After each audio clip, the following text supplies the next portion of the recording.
The Slayer has been activated.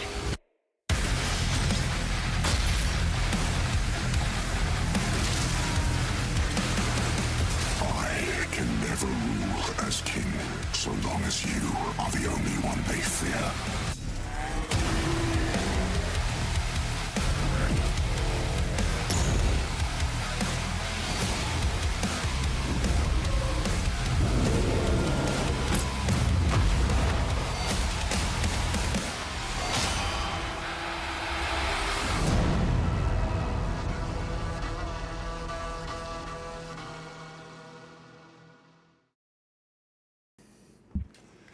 What's up, brother? Hello. Oh shit, glasses on. Oh shit, we're locked in. That's it. Already. Can't see shit otherwise. What's going on, man? Nothing. How you doing? Doing good. This is a fun occasion because I feel like it's so funny. Like, I had such a hard time deciding on if the stream was going to be called. So, like, technically, the 10-year anniversary of 2016 was yesterday. Right. And technically, unless we're talking about early access, Dark Ages release date was tomorrow. But I was like, since we're doing Dark Ages focus, can we call it the 1 year? And of course, I just love how everything is like, it's a celebration and it pisses somebody off because somebody's like, oh, great. I guess we're just going to, forget about 2016. And I'm like, we're not doing that. We put out 2 awesome pieces of art. Shout outs to the id team on the 10-year anniversary. We did the 2016 kind of like poster montage and then the meme one. Oh, they did a great job. Yeah. They did an awesome job. Holy shit, there's 991 people watching right now. Ruh-roh. That's a lot of people. That's a lot of people Listen, that showed Jewel, up. Tell them. We're used to around like 450. Yeah, you guys are freaking us out.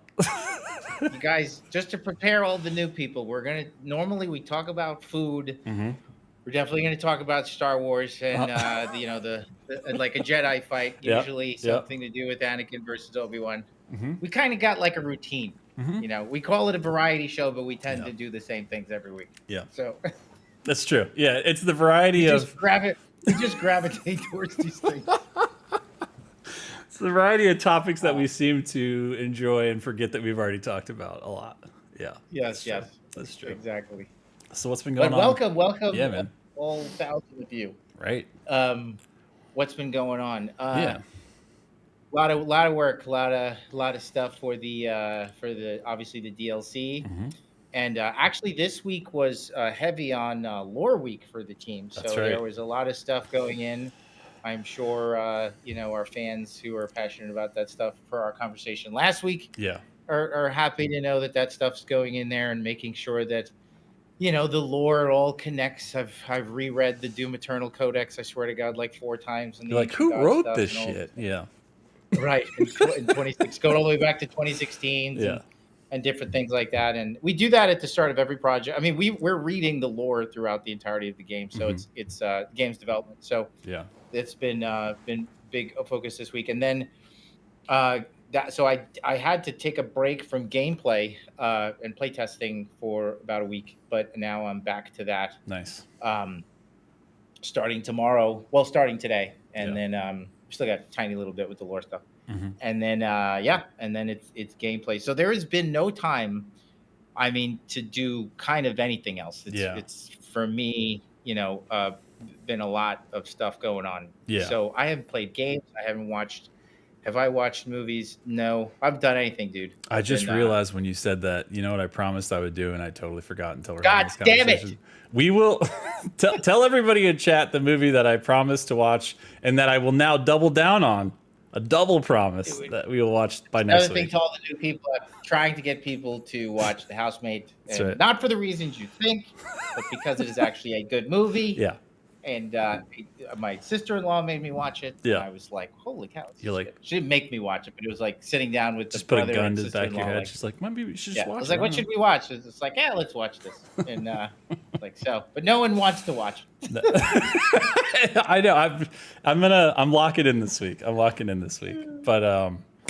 I did Mortal Kombat 2 last week, which was fun. Was it good? Like, the pause says it all. Look, for me,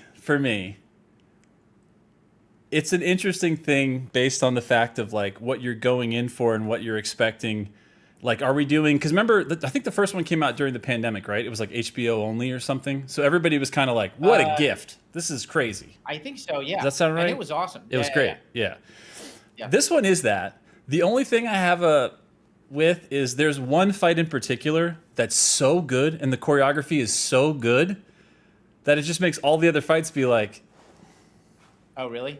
what Was it the happened? finale, the middle? Like, what It's the was middle. It? It's exactly the middle. There's still some That's great stuff in interesting. it. And if you're a Mortal Kombat fan, Jesus, you're eating good because they already did an animated movie that was really good. The Scorpion one, I think, not long ago.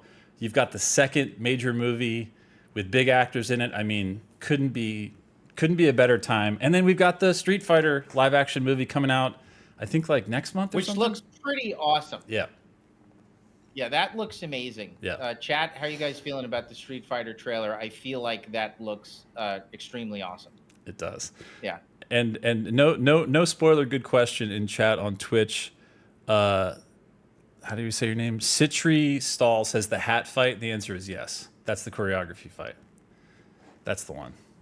But yeah, no, Street Fighter. That's awesome. It's interesting because Street Fighter looks very self-aware. Not that this movie wasn't, but I'm interested to see if it goes like camp, which I think it should. You know what I mean? Like just go full camp. Like be like, this is the assignment. We're doing VFX. We're calling out things. We're breaking the fourth wall. Do all that shit. Because a serious version of either of these, I hate to be the old guy. Like we're gonna be in chat sometimes, but it's Bloodsport. We made that movie and it's perfect. Yeah, yeah. You know what I mean? Like Exactly. we already did that one. Yeah, no. But we're eating good. I mean, there's a lot of video game movies are getting big budgets, huge releases. It's like, man, it's like the late 90s, early 2000s right now. It feels good. I hung out with Mr. Andrew Holsholt last night. Oh, no shit. Yeah. He went to. So we had a little reunion set up by Mr. Colin Geller, great concept artist Our on boy. the team, and yeah, he was kind enough to organize something and just low key. You know, I was super busy, so Yeah. tried to get as many people from the team to go as I could, and we had some old heads there like Jason O'Connell and different people who worked on Nice. 2016 who we haven't seen in a while. So it was really fun Hell yeah. to reconnect and share stories. And he was telling me about, as we all know, like Holsholt, he's probably here tonight. He's a great member of our community. He's like family, you know, like no matter what he does, you know, just a good friend to the studio. And we all cheer him on. Everybody's got to go check out his stuff on Spotify, everywhere you could find it. Guy's super, super talented. He's nice enough to grace us with his talents for the DLCs, for the Ancient Gods. So he worked on Iron Lung, as we know, and Iron Lung did really good, Yes, and it did. you know, completely, if not nearly, entirely self-funded. What By is his name Markiplier. again? Yeah. Markiplier. And it gave me an idea, chat and Josh. What do you Okay. guys think? Okay. Since we want the Doom movie to happen, we Yeah. do need the Doom movie to happen. Obviously, the rights are with Universal. That's why they make the Doom movies, and we're not really involved. Yeah. But to bring, I think it's, imagine a Markiplier, if Markiplier just said, I'm doing it. And he was just, right? Chat, let's get Markiplier's help. I think get Markiplier involved would be fantastic. He's a super fan. He knows the brand. I love You know, that I think idea. that would be awesome. What do you guys think? I'm seeing yes, Kate- he will. Hell Kate- yeah. KTW says I'm smoking a cigarette in your honor. Dude, I just quit again yesterday. Oh, that's good. That's Sorry. good. All right. Yes. So frustrated. Yeah, it would be amazing, right, Josh? What do you Yeah, think? that would be. Yeah, because you know that he would do the deepest dive on every, like he is always in touch with what fans of games want because he is one himself. But it's like, and then he will spare no expense on every single part of the things that he thinks need to happen. The question is okay. In this theory crafting of Markiplier is making a Doom movie in our dreams, where do we start? 2016? Is that what we're thinking? Is Samuel Hayden going to be there? What Honestly, are you thinking? I think so. I Okay. think we'd have to start there, and Yeah. and like, I think Olivia Pierce would have to be in it. I think Samuel, you know, like the core characters. Yeah. you know, whether or not we begin with him as the Marine or that is part of the flashbacks, you know, where it's like, look, the Slayer is 2016. I based it largely on narratively just the structure of action movies, you know, which is like hero in progress, like Yeah. John Wick, the movie Taken. We often meet someone who's mysterious to us, and very early on we realize they're not who they appear to be. Yeah. Like I don't think that Keanu Reeves is just some retired businessman living in the hills of Hollywood. Right. It turns out that he is actually a lethal assassin, a member of this entire organization, you know, headquarters at the Continental. And then, you know, between the action scenes, we learn more and more about, you know, his past, you know, all that good stuff. And that's totally 2016, you know.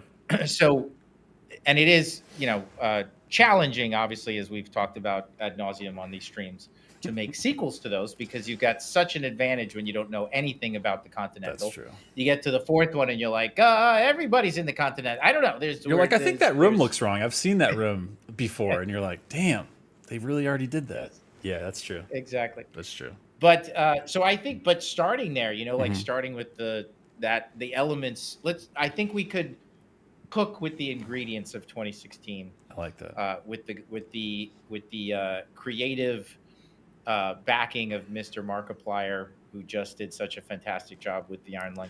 And honestly, Really guys, we said it last week. It's like, you know, the consumer's never really wrong. I mean, like, and you guys, you know, you vote with your wallets, and so, you know, we all do, you know, and it's like, I think what we're seeing is that fans really appreciate passionate, authentic, creator-driven products, you know, whether, and that's what Iron Lung is. Iron Lung is just, I think this would be cool.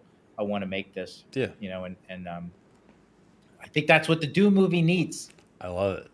Speaking of, I pulled 3 trailers that we have put out from 26. One from, I did the announce. Well, I guess it wasn't the announce. I did the live. Well, you want me to just play them? I did one from each game because I felt like I had a feeling we might get to this part of a conversation somehow, and we can watch this 100 times if you want, because I'm obsessed with this trailer. But let's start here. Oh, this is good. Yeah.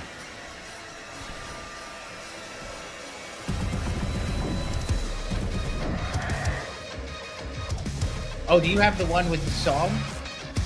This is, Or wait. No, originally You're right. this You're right. was a song. You're right. That song we didn't have like rights to for a certain period of time, because that's usually how like licensing works. You don't own it like forever. You own it for a couple years, unless it's your original composition. This is the one we went back and put Nick's stuff to, I think. Right. Which I think is the only one legally we can play. I think the other one we like don't have the rights to, so we actually like you'll go look it up on like IGN and you're like, oh yeah, that was the song. I remember that. I think it still works. Field and Cyber Demon. Bruh. Oh yeah, it totally does. It's awesome. I mean, so yeah, like it's the shit. You were there during the filming of that, right? No. So okay. I stayed here. I was super busy. Yeah. We were really near launch, right? In development. Yeah. I wanted to be there, but no, I just tried to. It still works. It's kick ass. That thing is amazing. And dude, all the love for 2016 has just been so heartwarming. We really appreciate it, you guys. We love making this content for you. So it's a total honor, and that trailer rocks. Yeah, Joseph Kaczynski had like game. I think he had just done Tron Legacy, right? Right. And then I think is F1 his? I mean, that guy just keeps oops all hits. Yeah, Oblivion, like all that stuff he does is great.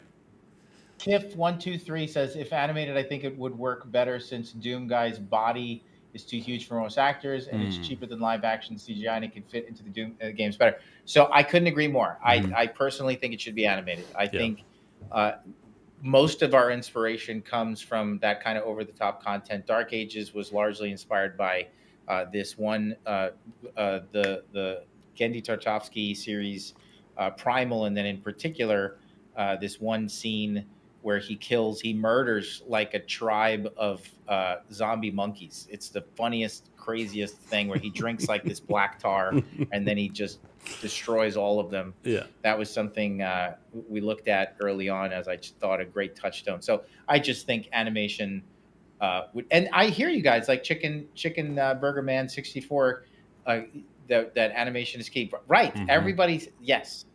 Chat, we need your help. I mean, look. We need you to. We do. We need the full army out in the streets, because the thing is like, obviously in animation, just like in games to a certain extent, like there is no limit, right? Like the engine is a bit of a limit, but even that you can do tricks and work around it. And we have the best engine, I think, in the world with id Tech. But like what I'm saying is, the voice actor is potentially the only human thing you actually need in the content. Everything else can be human made, obviously, but you don't have the limitations of, we want the, like, you can't look at a human being and be like, what if his shoulder was like 3 inches to the left and then raise that up and then make him a little shorter. All right, now make him a little wider. It's like, you can do anything in animation. You know what I mean? No limits. So. Well, and he's right. Like what you guys are picking up on, and I see you guys talking about this, is the cost. Like we don't want it to feel cheap. And a live action Doom movie done right, we're talking like Avatar levels of CG. Like the star of the show in a Doom game are the demons. Right. So we need to have a lot of them. We don't want to end up in a place where, hey, we can afford 2.5. So we're mostly going to fight the Hell Knight 3 times. We're going to catch a little moment with the Pinky, and then maybe we see something else. It's like he's got to be slaughtering them. Gendy adapting Doom would be perfect. I couldn't agree more. Ooh, yeah. Like I think Gendy Tartakovsky, if you're listening, also we need your help. Please. He's like, I'm just trying to get Primal made. What are you talking It's like, about? I need another season. Let me finish. Yeah. That's fair. So yeah, I think with animation we're able to get the full roster in there, make it look really good. Animation again is such a huge inspiration, for Doom. I think it could be awesome. That's why I think like we've got to care about the characters. So we can't just wake up in a coffin and start slaughtering people and expect that to be entertaining for 90 minutes. So I don't disagree that but Blade to me is a great touchstone. Like in the opening moments of Blade, we see a woman on a gurney. She's bleeding to death. Emergency. The doctors are trying to keep her alive. We pull back, reveal she's pregnant. And then we see that she's got bite wounds on her neck. She's bleeding from her neck from 2 puncture wounds. We go into her stomach. The blood, we could see that the vampire virus is already affecting, coursing through her bloodstream. And then we go all the way down and realize it's now feeding into, her uterus, where we see this baby. And all of a sudden we cut in on the eyes open and it goes to Blade. Yeah. I don't know if it actually, I think it opens that way. I know it's like that in the script. Right. And I watch Blade religiously. I'm pretty sure that's how it opens in the movie as well. But that going right there, like that took about 2 minutes. I'm completely invested in the character. Yeah. And I think that get me hooked on Doom Guy, but let him be the Slayer. Let's work our way, learn about him a la John Wick, Taken, all of the great Heroes in Progress storylines. Again, which 2016 was inspired by. I talked a lot about RoboCop, but structurally, from a plot perspective, I was referencing John Wick and those type of movies. Which, by the way, they make those movies all the time. Yeah. I mean, the retired gunslinger storyline goes all the way back to Roadhouse. I mean, and before that, I'm sure somebody like Quentin Tarantino would be like, they've been making that movie since the '60s. But for me, I remade 7 of them. Yeah, exactly. Yeah. Roadhouse, like the mysterious Patrick Swayze. I heard you killed a man. What's about, we learn about him as we go. So using that kind of plot and that sort of structure, tapping into that genre and then playing with it, subverting expectations. I don't think we have to make a by the book, retired gunslinger story, or not even retired, like hero, just the mysterious gunslinger, could be really good. I could see him. Yeah, I think Olivia Pierce is a great character. Yeah. Obviously, Samuel's a great character. Yeah. And then, if we're allowed to, we can sort of follow the arc of the 3 games and maybe make our way all the way to the prequel, which would be Dark Ages. But I think starting with something similar to 2016 would be really awesome. That would be. I'm not reading chat. Are they liking this, or are they like, this is horrible? I mean, as always, it's mainly support and then some hot takes everywhere.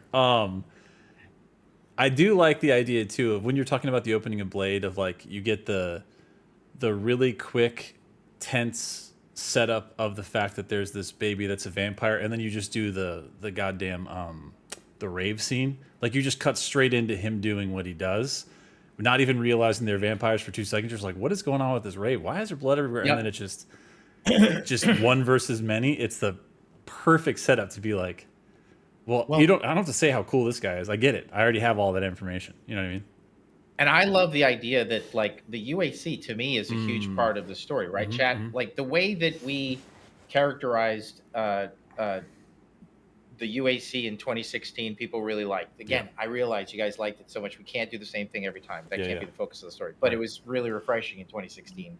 And so it's like that, corporate malfeasance and, you must obey the almighty corporation type stuff. And we're trying to make it all positive, but really underneath the surface, or sometimes right on the surface, it's completely bizarre and cruel. And we're so desensitized, that we don't even realize it. It was all a commentary on that stuff. Yeah. Which, is always fun if done in a unique way. And I think the fact that like these massive corporations would actually be, completely a part of the occult is both hilarious and interesting. I think that they set it up in the beginning of Blade that the vampires are a part of everything, and the way they show you that is they're fucking throwing raves, dude. Right. These aren't your ordinary vampires. Yeah. They're basically they've infiltrated society. They're right there in front of your eyes, but you can't see them. And that's what we learn in the opening couple of minutes of Blade. And then here's Blade, the one who knows, and he's there to put us out. I think that kind of thing for the opening of this movie would be fantastic. Yeah. They're all around us, Right. and the only one who can do anything about it is him. Can he be part of an organization? Can he work for Samuel Hayden? I mean, like, I think there's lots of ways you could. Samuel's always twist trying that, to but give him a also- job. I don't know if he wants the job, but he's always trying to give him one. Like what I really like. One thing that Midnight brought up. I don't know if Midnight's here. Wait, I actually asked Midnight if he was coming. Okay. Midnight can't come to. I was sad to hear that. Said he's not coming to QuakeCon. Yeah. I told him we're going to try to he see was. if we can look into it. It's one of those weird things where, like, even if we write a letter and be like, we really want him to come, I don't know if the government cares, but we can try. We're going to try. The government would be like, who the fuck is Josh and Hugo? Like, what is QuakeCon? Why did 2 people sign this? What is this? We tried, Neto. Yeah. We did our best. We couldn't do it. Yeah. But no, we this year we're trying to get as many of the Doom Tubers to QuakeCon, you guys. So unfortunately, Midnight won't be able to come, but maybe next year. Yep. But he, I forgot what I was going to say. Samuel but, Hayden, and you were saying, I think there's room there in the fiction. Like part of one of the questions that the fans have had is about the consistency with the story of Dark Ages related to the Codex of Eternal, and like having read it over the last 4 years, like 17 times. And the same thing goes for the movie. I think the movie's a little different because I think the expectation is we would take some licenses with some things we'd have to. Because of this time. So I think you guys would have to let us change maybe more than you're used to when it comes to the movie, but I think capturing the essence of the Slayer is really what matters. Midnight is here, and he says, next Ages, year I swear it on my life. He's giving a full declaration. All right, I didn't mean to break your phone. Gotta do it. That's okay. When it came to the Codex, like of Eternal, and how there's a big story summarized in a few paragraphs. I mean, you could read the story of the Sentinels section where most of the stuff is covered in less than 10 minutes. You know, so it's about diving into the details of that story and finding the conflict. And as you explore the details, because that's kind of like someone recounting the 50,000 foot view of what happened, like almost from a historical aspect. It's kind of, I always told the team, like kind of written biblically. But as we dove into the details of that story for Dark Ages, like in that space is where we could find a story to tell. I always said that the Dark Ages is but a few chapters of that story, right? And really drilling into the cracks and exploring the details. The good example would be there's a moment where it says that the Khan, quickly adopted the Slayer after he emerged from his victory at Taras Nabad and the Divinity Machine and all that stuff as her champion. She wanted to get behind that, politically, to kind of take credit for it, align her with this super weapon. Right. And I always thought it'd be interesting. I'm like, okay, let's explore the details of that. That is literally one line, maybe one or two sentences in the codex. Yeah. So how would that actually go down? Yeah. Would he willingly do that? And the answer was no way. Like, there's no way that the Slayer's going to be like, sure, I'll work for you. So I'm like, well, then how would they do that? So it's like, and then also the question became, this is a little bit of behind the scenes for Dark Ages, is like, on the 1 year anniversary. Okay, he emerges from the Divinity Machine. He's got all these superpowers. Would they be like, and he's got the power of a god. Yeah. But he's not from their world. He is this kind of scary guy that's not very talkative. And after the Divinity Machine, it's stated that like somewhere around there, like he just doesn't talk at all. Right. And then he's got this wicked power. And I was thinking like the movie Contact, or like Jodie Foster, lots of other movies. They just talk about like anytime there's a single being or thing like a nuclear weapon, everybody's going to fight over it and also be deeply concerned about it. Like, they're going to want. I love when they explore with Superman. Yeah. Yeah, a lot of my favorite Superman stories explore how governments feel about that. Like, hey, you're basically the most powerful thing in the world. Like we have questions. And even if you think he's aligned, there's always some smart person at the back of the room going, they're aligned for right now. That's not good enough. Yes. You know what I mean? So what do we do about that? So yeah. Ultimately, as we saw at the end of Dark Ages, like, yes, they stand with him before the Divinity Machine. He earned their respect. After the Divinity Machine and Taras Mod fight, he had their respect. But as like I said, we drill into the details of the story. Okay, well, how would that really go down, hour by hour, fight by fight, day by day? Yeah. I think there'd be unease. I mean, there'd be like, I'm glad he's fighting for us, but I think the arc of that story, there'd be much more nuance in it. And that's what Dark Ages is about, is exploring that nuance. Like, and in particular, how would the Khan pull that off of like, she adopted him as his champion. Yeah. Well, I was like, well, what if he would reject it. And then that story just started to unfold. And then in the end of Dark Ages, we see that they like, he's fighting with the Sentinels. And, I think the whole idea we see him as a super weapon is really like post Divinity Machine. And in particular, the events that go down with the Con Maker and stuff like that. I like that, though, because if you got to the second movie for Eternal, and then you actually have the showdown between the Con Maker and the Slayer, like there'd be so much history there at that point, right? Of like the either subjugation or some version of control, and like how they tried to curry his favor, and then the breakaway from that. That'd be cool. Yeah, it could be just the story to explore between the lore beats. Like, again, this stuff is summarized in but a few paragraphs. You could read it in less than 10 minutes. Yeah. But really, the nuance of that is where the story is, which I think is what we tried to do with Dark Ages. So funding for the Doom movie, I think what we need is we need a cookie jar. We need a coffee can.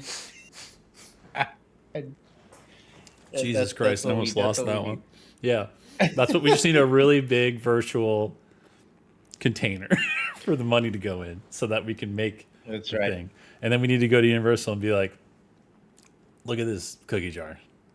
How sad is this? Yes. We should be allowed, right? Is the answer yes? Okay. Let's get it gone. It'd be awesome. That would be awesome. I love it. It would be. I like how they're like Kickstarter, GoFundMe. We're like, coffee can, cookie jar, one of the two. Actually, that would be badass. Yeah. No, I mean we can't do a GoFundMe. We're a giant corporation, but yeah, I don't think that would go well. Yeah. They'd be like, but it would be cool. I mean, you guys, we just want to. Yeah, we want to do something. By the way, we don't control it. Just chat knows, like, we don't. High Beam says throw it in the Cacodemon mug. I agree. Yeah, that's a good one. I like that. We don't control it. We don't have the rights. Mr. Carmack cut a deal long before Josh and I showed up. That's right. Or Marty or anybody, and and they own it. I So believe the phrase is in perpetuity or something. it's which something in legal terms something means crazy. not good, like forever. In legal terms means what do we do? How do we got to start over? Yes. Yeah, something. I've got a bunch of. So I wanted to do giveaways for the stream, but again, we're a big company, so usually I have to do a whole legal thing and get a bunch of terms and conditions. But I was allowed to do some because I tried to do like if it's like under $20, I think it's like Right. we're in that good space of is that okay? And I have a bag that you can't. The only way you can even tell it has anything on it. This is it's the greenest bag, which happens to look like a black Nice. bag with my green screen. But we're gonna do some giveaways, rapid fire, probably towards the end, because we also have a nugget and we've talked about it. I think we'll save that for the very end, right? For DLC. But should we do in this 10th anniversary, which is also, by the way, I mean, Hugo and I don't ever need a single new thing to age us more than we already feel aged, but I feel like a 10-year wreath that we put around our necks in this stream is a good one. So because of that, I feel like we should play the hits, and I love, the things we have been able to control are the first times we've talked about, and again, we're not doing the DLC trailer as we talked about in this stream, but No. But we talked about, okay, we Universal has the rights to the movie, but we have the rights to our games, so we can make trailers for our games. And we just played the cinematic trailer, the Fight Like Hell one from Doom 2016. So I kind of wanted to play. I think it was the E3 2019 for Doom Eternal. Let's play it. We'll see it. We'll see how it holds up. Oh, this is one of the best trailers. This is a good one.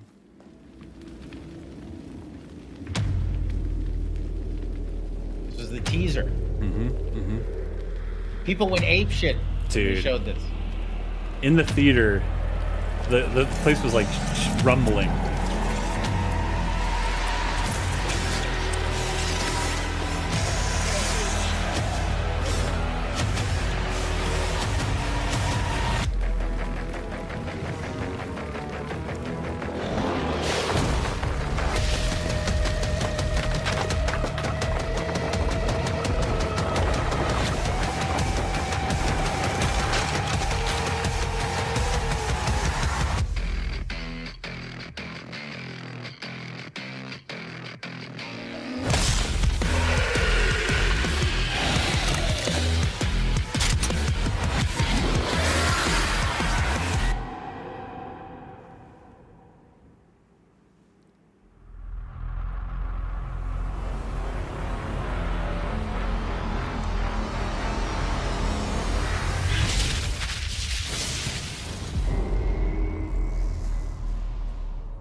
Bro, I think we even have chat, a CTA at the end of it talking about like check out the actual reveal, but the logo reveal, chef's kiss. Chat, don't you think?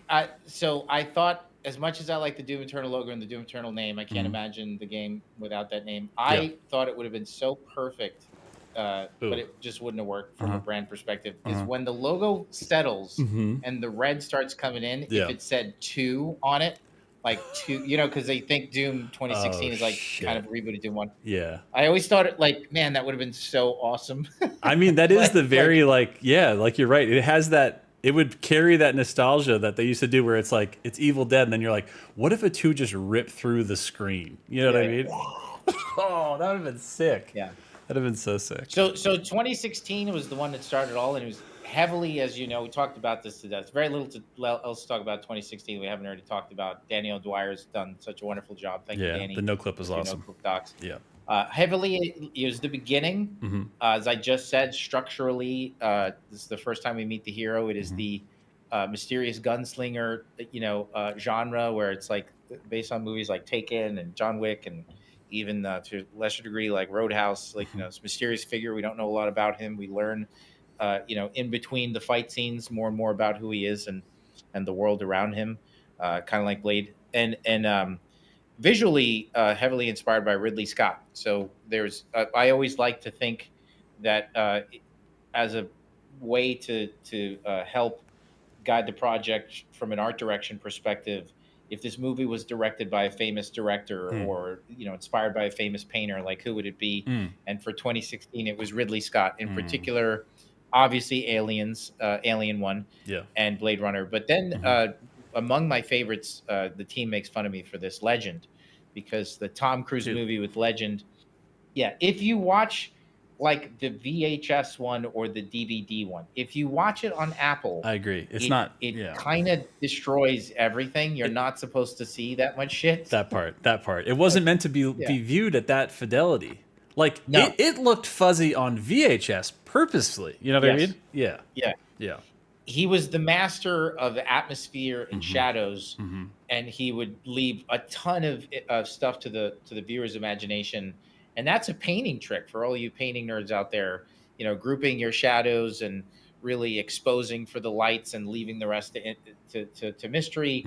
You get a lot of lost edges and soft edges, and it creates really beautiful compositions. And as we make compositions and shapes with the darks and the lights, and the way you do that is by just leaving your shadows, very mysterious. And so what the HD effect does is it puts a lot of fill light in the shadows, and all of a sudden I could see all this information in the shadows that I was not supposed to see before. Yeah. And it ruins that movie. Yeah. And sorry, I just went on a tangent about that because that movie's gorgeous, and It that is. was a big source of inspiration for Doom 2016. So if you watch that, honestly, Ridley Scott and his brother Tony Scott are an inspiration for everything I've ever worked on. So not a lot of, why not? They're the two best. They really are. There's not a lot of variety over here. But I mean, because every project, it's like, which Scott Tony brother? Scott movie are we going to rip off today? But to their credit, like they really did have different lanes completely, right? Like Tony Scott's whole thing is everybody's like a little bit sweaty, kind of super attractive, like, and the way that they're pushed and the way that they're filmed is super different, right? Like the atmosphere is the character in Ridley Scott stuff. The characters are the characters in Tony Scott stuff. Ridley was the touchstone for 2016. So I know you guys love the art direction of 2016. That was his brother, Tony Scott, was the touchstone for Dark Ages, because Dark Ages is meant to be, it's an homage to 90s action films, which is exactly what Josh just said. Everybody's tan. Everybody's kind of sweaty. Everybody looks amazing, even though they're full of grime. Because it's that kind of action movie. Like, again, Midnight talked about us wanting to tell a story like Halo or Warhammer or something. Like, I love those stories. They're action games. We should be telling stories that good. But our hero doesn't talk. Like, my concern with Dark Ages, if we brought him back to before the Divinity Machine, we would have to have him talk. Right. And he wouldn't have the Slayer's powers. We're getting into a different kind of game. And I think a narrative that might not fit Dark Ages. So we moved him forward to after the Divinity Machine, and then we visually keyed off of Tony Scott. And so movies like Top Gun, True Romance, Days of Thunder, we would watch segments from that. And if you watch it now, go watch right now, chat, the moment at the end of Top Gun when the bald guy, Captain Lieutenant guy, is on board the aircraft carrier watching Maverick, in his dogfight, 10 minutes, bullshit. This thing will be over in 2 minutes. Get on it. Like that great scene when he's standing over the guy's shoulders watching while, Goose and, Iceman and Maverick are fighting the MiGs. The dudes in that submarine, where the fuck they are, the aircraft carrier, they are sweating so bad. It is crazy. It is like there is so much sweat coming off these guys. You're like, but if you look, a towel. Yeah, if you look at our update to Doom Guy and the way that Thera looks and everybody looks great. And that's a big inspiration there. And then Eternal was so 2016, that was with the visual touchstones. Eternal's visual touchstone was it was a celebration of video games. Like it was, we don't want to make the same game twice. And say that all the time. They should all be different. You should own the trilogy and feel like each game is its own experience. I don't think that playing the same kind of game 3 times in a row is good. And also visually, like they all can be their own thing. They're all Doom, but they're all slightly different. That was the theme was a celebration of video games, that RGB, CRT, kind of and that was inspired directly by the original 1993 Doom with its color schemes and the way that looked. And then always said like if 2016 was like a Doom game directed by Ridley Scott, Doom Eternal is almost like a Doom game directed by like Tim Burton. You know, something where they would really embrace, you know, like lean super hard into it. Lean hard into the arcadiness of it all. And we did that so that way we could also really lean into the arcade, the gameplay more. Yeah. And we had no choice, chat, because you'd already played 2016 a bunch and we played it a bunch and we loved it. And then as we talked about in No Clip early in development, it was too much like 2016 and people weren't playing it in the office as much. Right. It was nice. It was pleasant, but it really needed to go somewhere. And that's where Doom Eternal came from. I almost feel like it has like another, like, it's like the Joel shoe. It's like you had the Batmans that were like, it's funny too, because even with Burton, it's like the first one, he was kind of trying to do a little bit of the light and shadow, and then he was allowed to just be himself in the second one. So he went like full palette change, like full. And then I feel like Schumacher took it where he's like, you're going to see every color that is available. I am going to ruin your TVs when this thing comes out. I love that shit though. It's cool. It's different. You know what I mean? Like, I feel like Eternal took those swings, you know? Yeah. Doom directed by Tim Burton felt right for Doom Eternal. Love that. And then, Tony Scott for Dark Ages, you know, and that, as we talked about ad nauseum, is our attempt at making a shooter that felt and played more like 1993's Doom, where it was all about the X-axis and all the action, most of the action happening along the horizon line. Again, because we'd already done, you know, we let the Slayer fly in Eternal, so let's let him become a mobile tank in Dark Ages. Love that. So speaking of which, let's see the first time we ever showed the Dark Ages Slayer to the world. You ready? Yeah. Let's do it.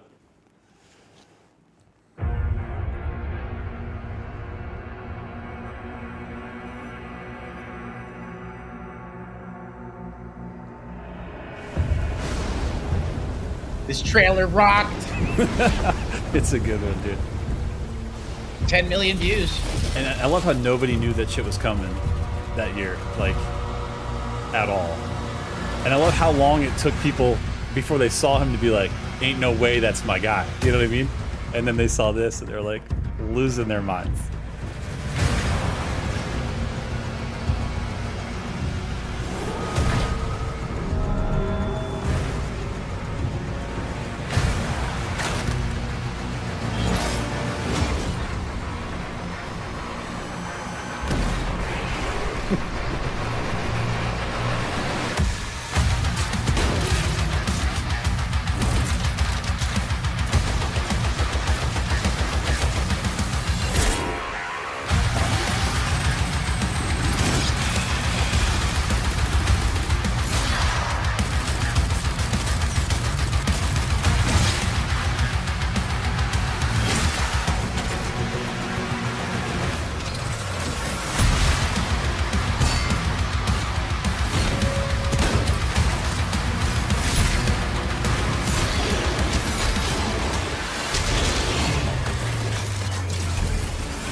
Yeah.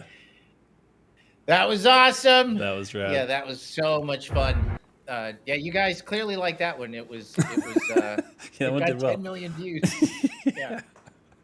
And those good times. Yeah, actually, it's funny you say there's no Agadon in Siege now, Sword Sorcerer. There was a bug where that Agadon was in there. As people found it. We're like, holy shit, they're unlocking an Agadon in the middle of Siege.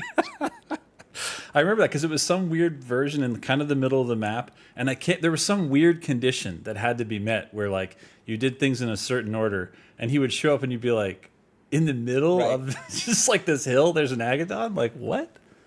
Yeah, it was good times. It was so funny. Yeah, that was awesome.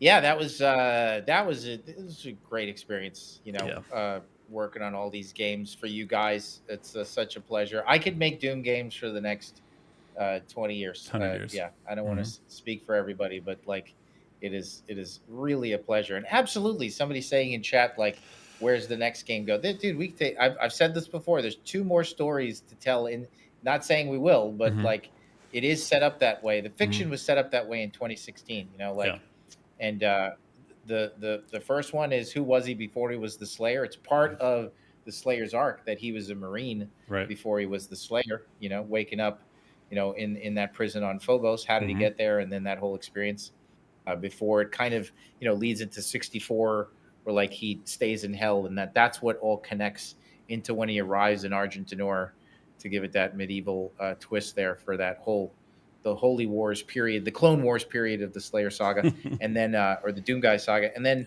there's somebody's gonna wake him up. He's in a sarcophagus. He's in Doom Eternal. Yeah. At the end of the Ancient Gods DLC 2, he's not dead. He's just sleeping, you know, and the beast rests. So I just imagine like they the woke him up opening of once, Aliens, you know. Yeah, exactly. The beast rests. Yeah. When they find Sigourney Weaver, you know, and during their salvo, there goes our salvo, guys. Like somebody's gonna make the mistake of opening that sarcophagus, you know. And I think that could be in the middle of an Arby's. Really cool. No, it's going to be good. Yes, it's underneath an Arby's. It's underneath an Arby's, exactly. All right, before we jump into a really fun, super not that difficult community, amazing set of levels that are a single Ripatorium 2.0 challenge that Hugo's going to one shot and just show everybody how it's done. One shot, chat. First try. And if we die, it's a bug, and we're coming for you. But before that, let's do a couple of giveaways. Let me make sure my homie CVH is in chat. Let's do a couple first because we got a few.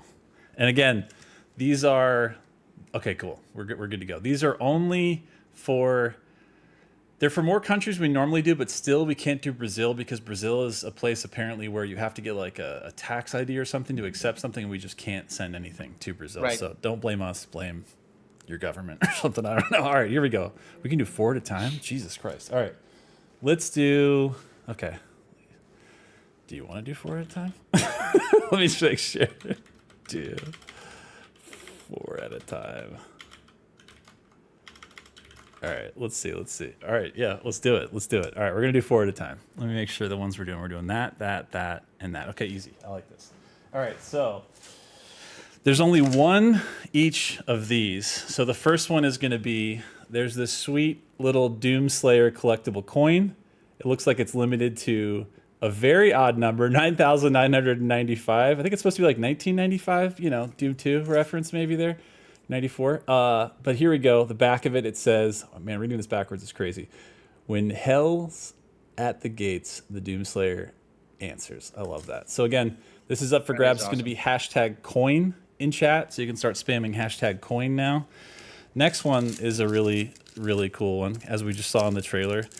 New weapon introduced in Dark Ages. Of course, it's the Skull Crusher. So we got this awesome ass Skull Crusher keychain. We can send to you. This is just going to be #Skull Crusher, no spaces, all caps, one word. #Skull Crusher. One of these. These 2 are fun because there's 2 each of these. Unfortunately, again, there's only 1 size, and it's size medium. So if you're not a size medium, or unless you want to win this and give to somebody a size medium, don't yell at us for wanting a different size because we only have size medium for these. But these were, I believe these were sold in Europe only, and these are by a company called Diffuse. So the first one is going to be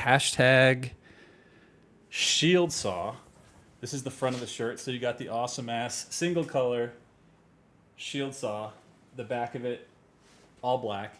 So #Shield Saw. We have 2 of these that we're going to reward y'all with. #Shield Saw, one word, all caps, no space. 2 of those. I have 1 loose because that was literally the sample they sent us, and 1 is bagged. So somebody's going to get a bagged one.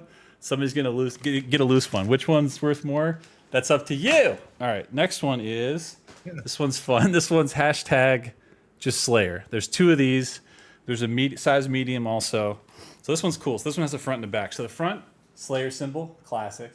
The back, It's from, I think, the Gabs art, right? From the premium edition. I think so. Giant Doom Yeah. Slayer on the back of it. So, hashtag Slayer, size medium shirt, verified by. Let's say size medium here. It says size medium somewhere. Yeah, size medium. Size medium only. Please don't be mad at us if you win and you're not a size medium, or maybe you only enter if you're a size medium. So those are the 4 items. Also, this has a cool little tag at the bottom of it, little Dark Ages tag. Love to see it on the front. So those are all happening right now in chat. The deal with all the giveaways is if by 10 minutes after the stream happens, you don't answer the whisper that you won with all the information, that's that. It's over. So you got to do it now. You got to act now. All right, so we're gonna announce the winners in a minute here, and then you'll have to again hashtag coin, hashtag skull crusher, hashtag Slayer is this front and back, hashtag shield saw, all caps, no spaces, one word, this shirt. So 2 of each of the shirts, 1 coin, 1 keychain. Let's get it. So while we're getting winners, yeah. Yeah, what you just tally the winners now. Okay, yeah, here we go. So the coin, let's do this again. Ugh. The coin, give a shout out to, man, how does this name? Easy Ghoulish. Easy Ghoul, nope, that's the wrong thing. Easy Ghoulish, here it is. You win the coin. The collectible coin goes to Easy Ghoulish. Keep your whispers open because we're going to holler at you. Congrats. Next up, the Skull Crusher keychain goes to Razor Ice _ Razor Ice. This is all on Twitch, by the way. YouTube, we can't do it because we can't do whispers on YouTube. Next up is the 2 t-shirts that are the shield saw, which is this guy. Giant red shield saw on the front. It is Lone Wolf Gamer 064 and Max Stein. Max Stein and Lone Wolf Gamer, we're sending you a size medium of this shirt. And last but not least, in this batch, before we get to the end, and we do a couple more giveaways at the end, we have this Slayer shirt, of which the winners are Imaru the Papagen. I think I said your name right. Papagen? Something like that. Imaru the Papagen, congrats. And American Psycho. American Psycho. You are the winners of the size medium t-shirt. Keep your whispers open on Twitch. We will send you some, and we got a couple more giveaways for the end. So we're about to get into it, but I love, Hugo, when the community is so together in making Ripatorium encounters, which we love to see, that they even make a key art for it. So as you can see here, Waltz of the Archdemons, and at the bottom we got SoapToGo, SneakyJaycool, Samir, Spectral Slayer, and Horde Mode Gaming. They all made a different level in this 5-level encounter, which is pretty sick. Hey, really quick, congratulations to all you guys who won. Thanks you so much from id for all your support. We all really, really appreciate it. Josh and I appreciate it. The whole team does. Yeah. And congrats to you guys. All right, I'm going to read you before we play this. I'm going to get into this. There is a lore for this encounter. You ready for me to read the lore? There's like a codex entry for this Ripatorium encounter. And you know what? I'm going to critique the lore now, and I'm going to make videos like, the lore doesn't track with the thing. All right, here we go. After the Slayer found his next target after eliminating Prince Ahzrak and stopping his command over the Horde, the Slayer found an entity far beyond Ahzrak himself. The highly guarded and acclaimed Archdemons, the one he had heard about in Hell's scriptures and chants. An Archdemon seemed to be the logical next step in Hell's total annihilation. So when he finally got the chance to kill him, he surprisingly went down easy. That's it, there's no encounter. Just kidding, there's more. There were a total of 6 Archdemons in Hell's High Council. Now that one was gone, meeting his end at the Doomslayer's hand, the Archdemons were sent in a panicked state, fearing the wrath of Devoth if they don't stop the Doomslayer in time. Coming together once again as they always do, a conclusion was made: the Slayer must die. The remaining, you think I'm done? This is halfway through. The remaining 5 chose some of Hell's most powerful, fiercest demons, ones that had been made infamous through whispers of fodder and Hell elite alike. They were specifically transported to the lower chambers of Necrovol as the 5 of them came before them. They did not have a choice as the 5 archdemons began to manipulate and control the minds of these elite demons. All right, this is the last paragraph. This is where it all comes together. The archdemons, now controlling this unholy legion, deployed themselves at the harbor of souls. Wherever they went, the demons followed. And wherever the demons went, the Doomslayer was chasing them down, hunting them to the farthest and deepest corners of hell and beyond. The harbor of souls were no different. To stop the archdemons' chosen elite would mean the Doomslayer's victory over the infernal legion. To stop the Doomslayer would mean an invasion upon Argentinur and all of the realms that hell was destined to consume. That's awesome. What do you think? What's the review? That's pretty good. I love it. I'm going to make 3 videos, and I'm going to break down what I like and don't like. Midnight's going to work with me. I love it. We're going to change the titles a couple of times, A/B tested. But no, dude, awesome job, amazing, great job, dude. And what is his name again? Who made this? So this is a combination. So the first level is from Horde Mode Gaming, and that's Dark Knights of Babel. The second level in this encounter is Spectral Slayer's Lovecraft's Fantasy. The third is SoapToGo's Komodo Kuagmire. That was a hard word to read. The fourth one is Samir's Agonizing Rot. And the last one, the fifth one, is SneakyJaycool's Amidst the Saw, like the shield saw. And this is meant to be played on Harbor of Souls with a 13-minute timer.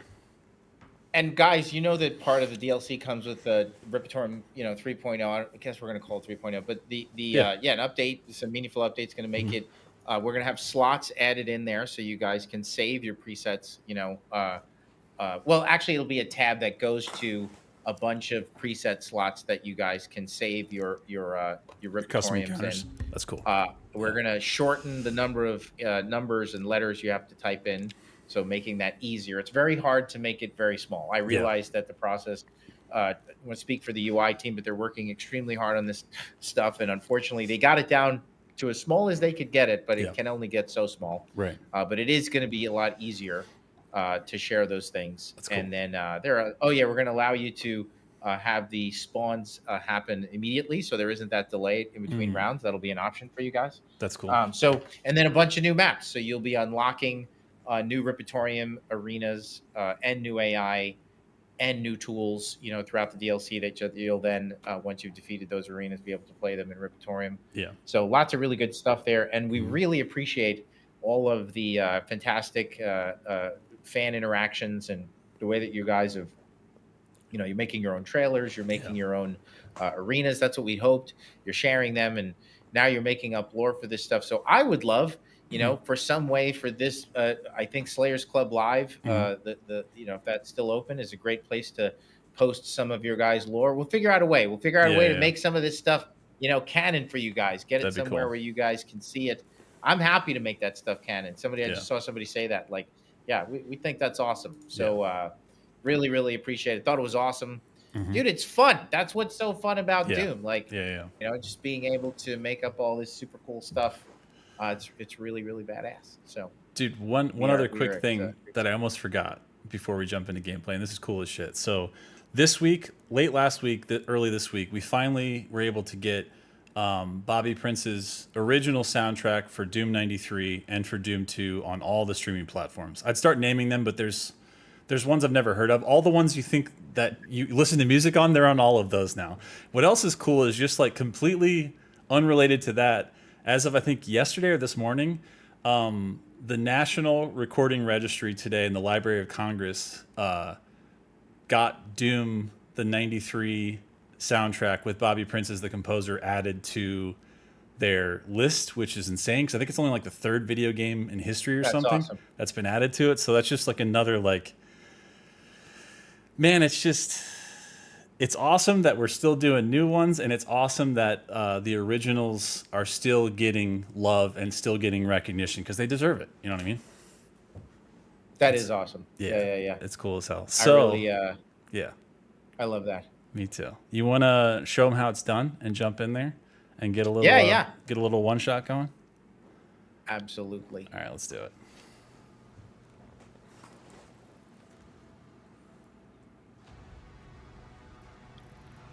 Oh, by the way, big shout out Bobby Blue Holiday. Mm-hmm. He sent me a quick concept for a Daisy backpack, which I thought was awesome. Bobby, really cool concept. I'm going to send it over to Josh. It's the greatest thing ever. Speaking of Bobby. Right? We're getting a lot of congrats on the anniversary for making kick-ass games. That's from Memo Twitch. It's very nice. March, Waltz of the Archdemons. Is This there is a the preference of what they want me to play this on? Yeah, 13 minutes is right. That's right. And I think the level is, it should be set to, let me go back. I think it's Harbor of Souls, right? Let's see. That's what I'm on. Okay, that's perfect. Yeah, we're good.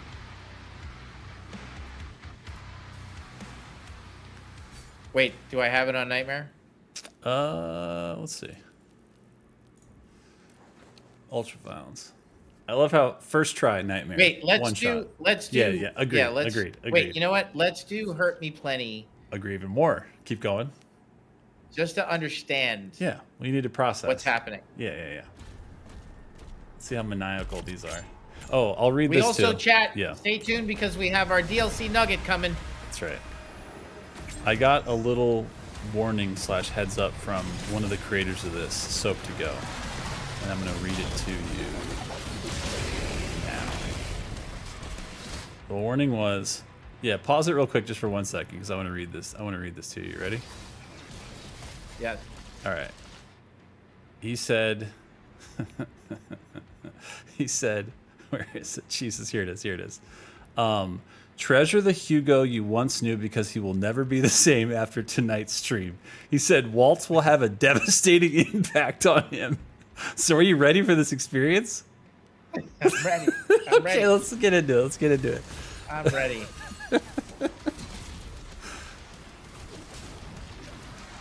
I mean, right away. Damn. I fucking missed. This has no chill. Oh my immediately. god. Where is that little shit? He's hiding. You gotta lock him down with the shield. So there he is. He's back there. All right, deleted. Nice. Okay. And again, right now we're just kind of downloading the information of how maniacal this is, the order of demons. Just getting a little warm up here. We said we were going to one-shot it, so we have to do that first, at least. All right, good work. God, there's 2 cyber demons out already with 2 manks. And, okay. It is the Waltz of the Archdemons. And now that we know the lore, it makes sense. You know what I mean? It just makes sense. The Lego Jungle says, cursing already? Look, if we weren't cursing, we're not playing. So, if we're playing, we're cursing. That's how we do it around here. That's right. Hexios the artist says, bro was born ready. Truth. Oh, that's sick. Flynn Solo said, I made a Doom Anthology playlist on Spotify that consists of every album in chronological order. Y'all should check it out. That's a good idea. That's cool.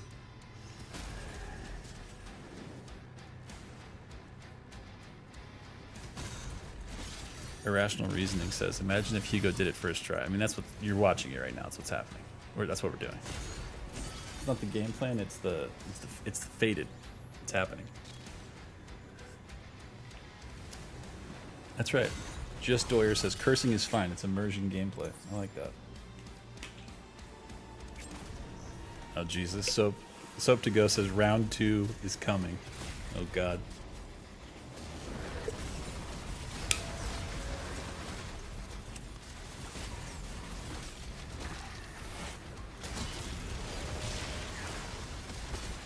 All right, here we go, round 2. That's a lot of cosmic parents. That's a lot of hit Jesus scan Christ. enemies too. Oh my lord, have mercy. Yeah, let's use the Geo to get the hell out of the hit scan of all those shield soldiers. There we go. One down, one down. This is looking reasonable.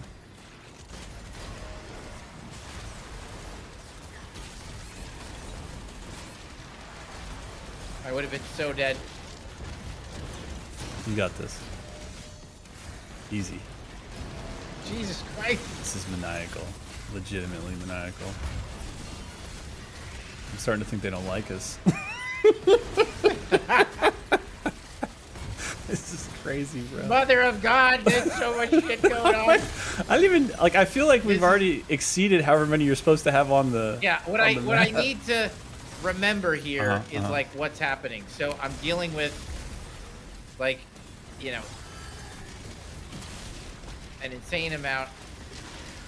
Nice. Of hatred. Yeah. An insane amount of hit scan guys in this section. Yeah. Which on Nightmare is dude, you put another. Oh my God, he put Nightmare. He put Nightmare imps in with all those hit scan enemies. That is evil. It really is. Nightmare imps are so spicy in any encounter, and when you sneak them in with certain combinations of AI, that was one of the rules that we kind of discovered at some point. Is just. It's a feels bad. It's a curse. Yeah, it could be very spicy. Break your keyboard, break your desk kind of moment. Round 2 complete. Easy. How much time do we have left? I'm worried about time. Oh no, we're doing good. We're doing good. All right, SoapToGo. Is that all you got? Easy. Right, we got 5 of these. Yeah.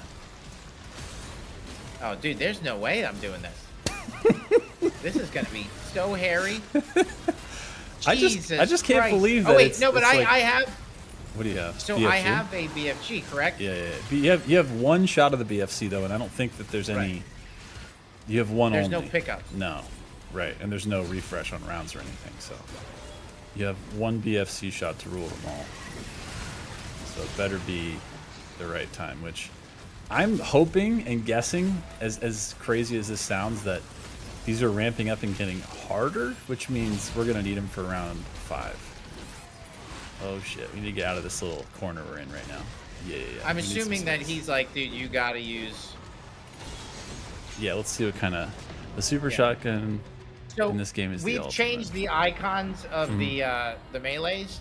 So those little pips now will be the shape of the melee tool on the UI that you have selected. That's on the UI. So that's yeah. Actually a small but massive improvement, because right now they're little teardrops, and you don't know is that the gauntlet, is that the flail, and so now you'll see that they're little gauntlets and little flails and then little maces, which makes that's sick. Makes identifying and quick switching between melees much easier. Yeah, it's actually cool as hell. I like that. Yeah, the UI gets a lot in the DLC, and it's all really, really nice, really clean. I mean, we kind of did the same thing with Eternal's Ancient Gods. Remember, we had the what do we call it? We called it the airplane hut or something. We did a lot with the UI between base game and Ancient Gods. I feel like, right? Oh yeah, like a ton of stuff. Yeah. So here's a question I can answer. Who is this from? How do I say your name? Pick-Tish Babe. Pick-Tish Babe says, any new merch drops incoming? Yes. Tomorrow morning. 10 a.m. Gear store. That's all I'm going to say. The answer is yes. And I'm excited about them. I think I'm going to go with... What you doing? Pincushion? Or Ricochet? Ricochet. Okay. That's right, Forsaken One. 10 a.m. I think both gear stores, North American and the International Gear Store, 10 a.m. Eastern in the morning.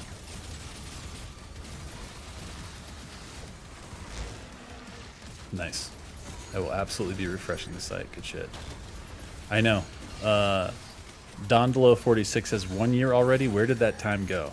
I'd like to know that. Do you know where the time went, Hugo? I don't know where it went. No. It's gone. Not at all. Oh, hell yeah. That's a good shout out. All right, this is just the warm-up chat. We're going to do the real one after this. Right.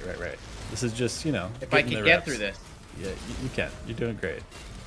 It's just everybody's armored in this goddamn encounter. Should we huh? Try to find out when is the, I don't know if this would be cheating, but if they want to kind of tell me in their opinion, Oh, for the BFC, when to use? when is the best time to do the BFC? Yeah, I know. Because I'm that's a good assuming that they've question. designed this with the BFC in mind. Yeah, I see we got SoapToGo, we got SneakyJaycool. We got, okay, Hotto says round 2 or 3 in my opinion. What do you guys think? When does the BFC come out in this insane 5-round encounter, the 13-minute? SneakyJaycool says round 2. So I'm getting, that's 2 votes for round 2 so far, which we're about to enter. The Mad Raccoon says round 4. Okay, another one, Nightmare Slayer says round 4. So 2 or 4, take your pick. Another person for round 2. Another person for round... It's literally tied between round 2 and round 4.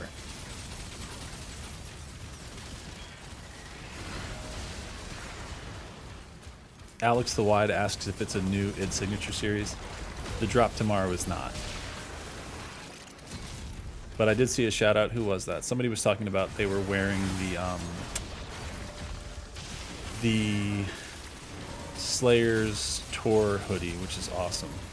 Which was part of Wave 1 of the id Signature series. So shout outs. That's really cool.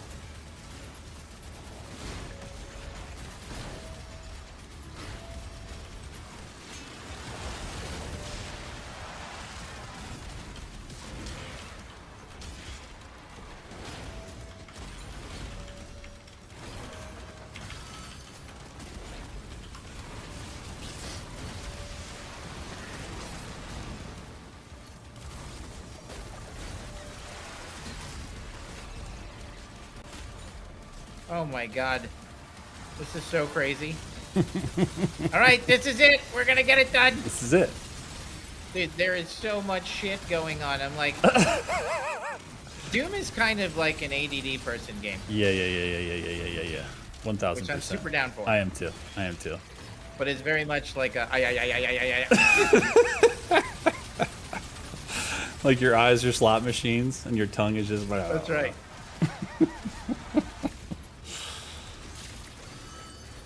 Whenever I read comments like that, they always crack me up. I'll see fans say that, like, what is this ADD shit? And you're my like... Doom. You're like, where did I see that? What was that? Squirrel. Next. On to the next. I know. It's high skill, yo. That's right. Got to keep up. It's got to stay Demanding interesting. Man, that was round 2? Jesus Christ. So round 4 is what we're going to go with for BFC shot. So we'll get through this round. That's what they're saying? Yeah. Because they said 2 or 4, and I feel like you got 2 in the bag already, so 2's done.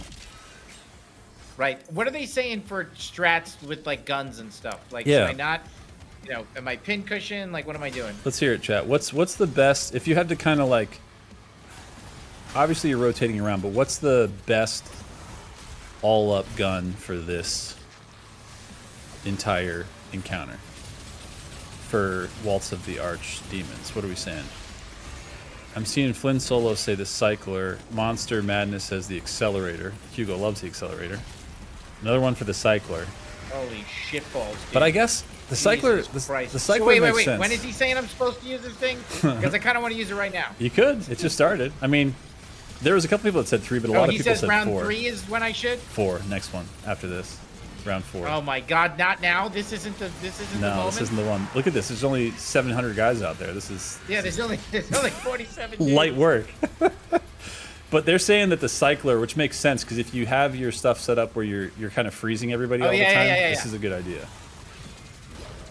Oh, we're doing Accelerator? We can do Accelerator too. I'm talking about double barrel Cycler, so we can actually get the freeze and locking them down. Here we go. You have your mace, by the way. Oh, son of a... Oh my god! biscuit! Sorry, we're getting there. Oh, Cycler, so I could do the thing. Yeah, so you can lock them down. Holy shit. This has hurt me plenty. What are you guys doing? They're hurting us plenty. I can tell you that shit right now. All right. They're saying Cycler. I like the Accelerator so much, but... I do too. The shock rune plus we can do grenades. I mean, some people are saying rocket launcher with vampirism, which is awesome, but it's risky. It's the highest risk reward weapon there probably is, but it is fun. Oh, but they want me to kill people with this gun. Right. I see what I was going to say too. Yeah, because you can get them into the state where you're basically all group locked, and at least it'll stop The onslaught coming at you the whole time. Father Oblivion says, no finish, no nug. So if we don't finish, you don't get a nugget this week. That's right. That's how it works. It's a good way to get everybody to hate me. Yeah, exactly. They're like, You're doing this on purpose. Get good. They're like, I wish you did have ADHD. I wish you were on that shit.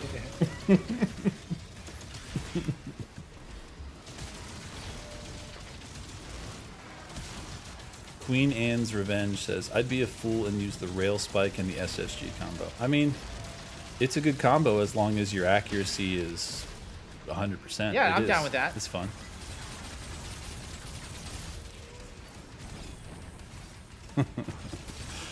Salim says, hear this, SneakyJaycool. No docs update today, LOL.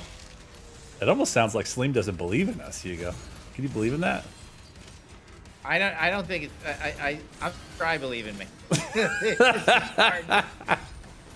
Oh, shit. There's a lot of shit happening. Everything. It's like, I don't know how all these demons got all this armor. Everybody's got armor in this encounter. It's insane. That's it. Jesus. A lot of metal. That's right. I love we have our Korean friend here who was hitting me up on Twitter, who says today's DLC nugget equals purple goo. Man, I wish that was it. That's a good one. The comeback of purple goo. You wanted it, now you're stuck in it.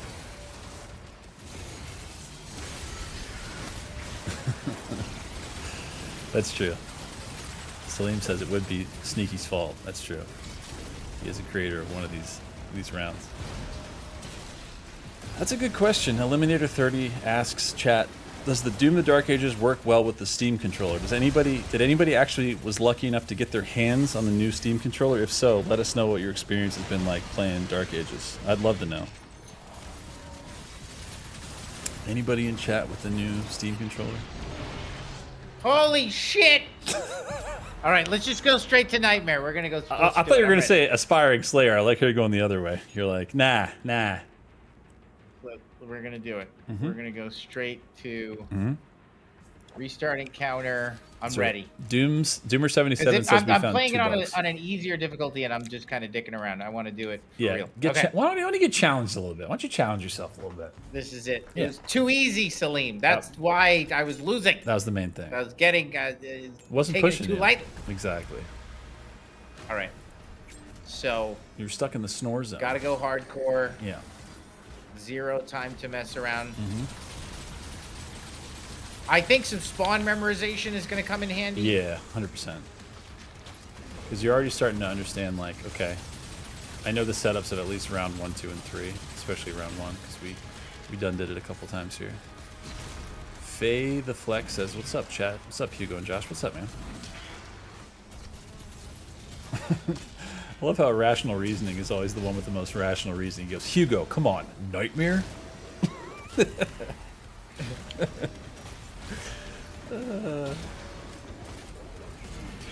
Okay. George 2P on YouTube says, rocket launcher is the best against barons thanks to the vampire effect. Yeah, it's not a bad call when we get to round 2 and we have all those cosmics. I mean, shit, the grenade launchers. If you got the right setup on Yeah, that, what about grenades? it's not a bad, I mean, Thoughts? not a bad idea with how much they're throwing at you, to be honest. Because at least you're doing some AoE basically every time, as long as you shoot the same guy, what, 2 times? And then you just keep doing it, and it keeps making little sub grenades. It's pretty good.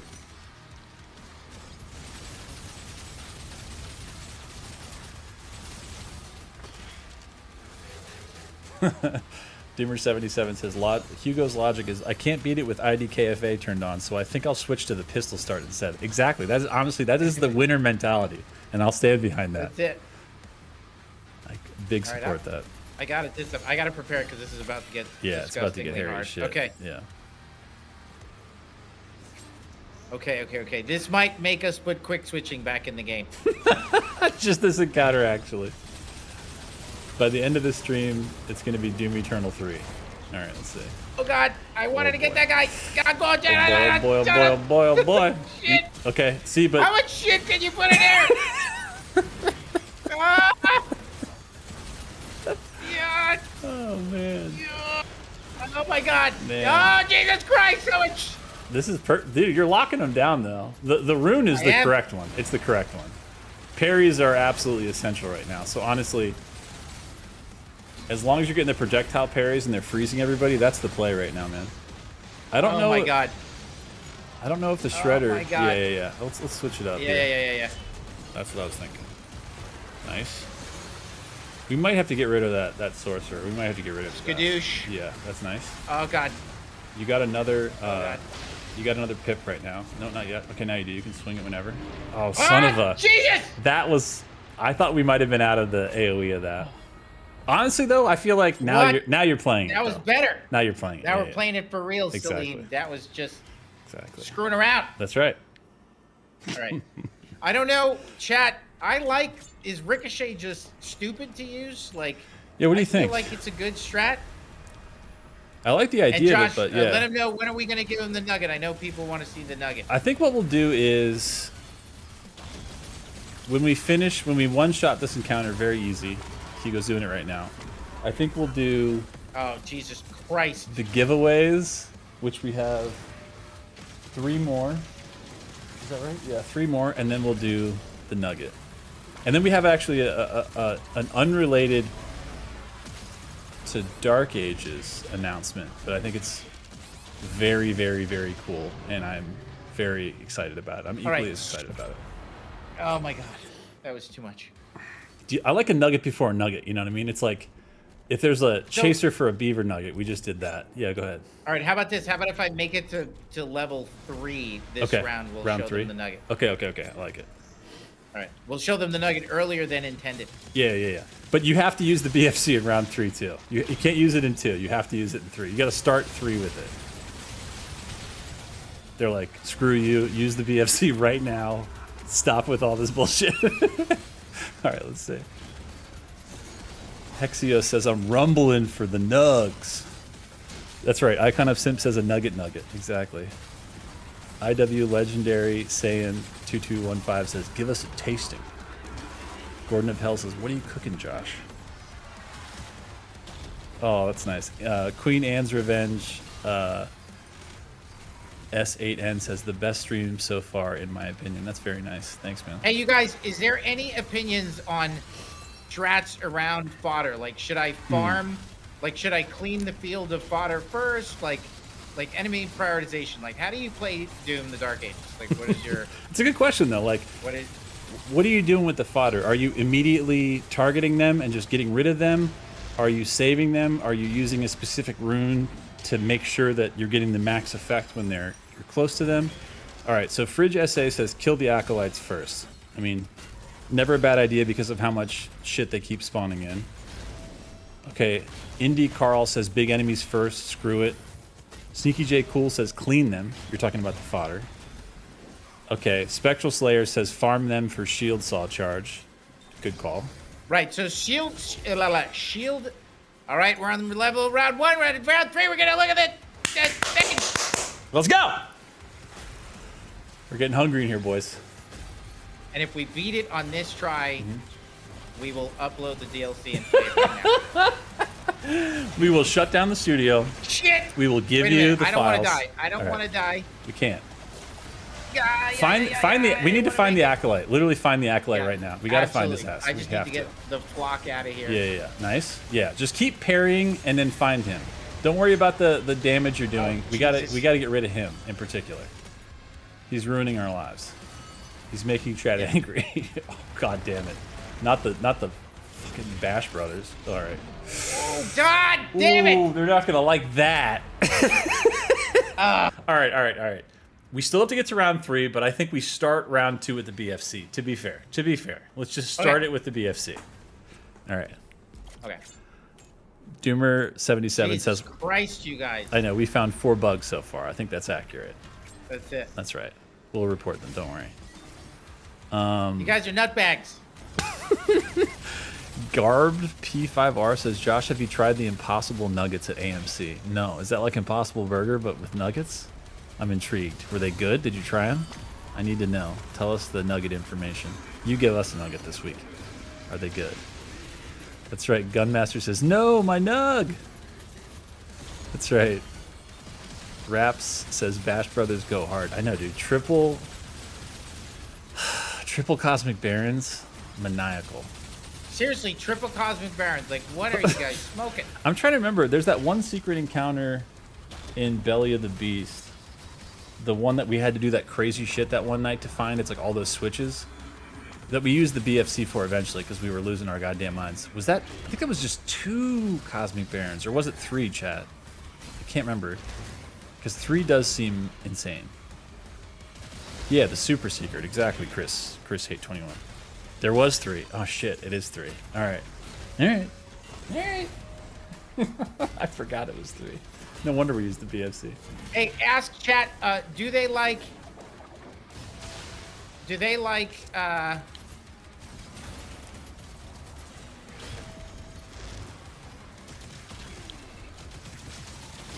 Pregnant pause is real. Do they like? Yeah. What do you want? What do you for think? tyrants? Super shot. What is their preference for killing tyrants? Okay. Tyrants. Are we doing super shotgun? What are we doing, chat?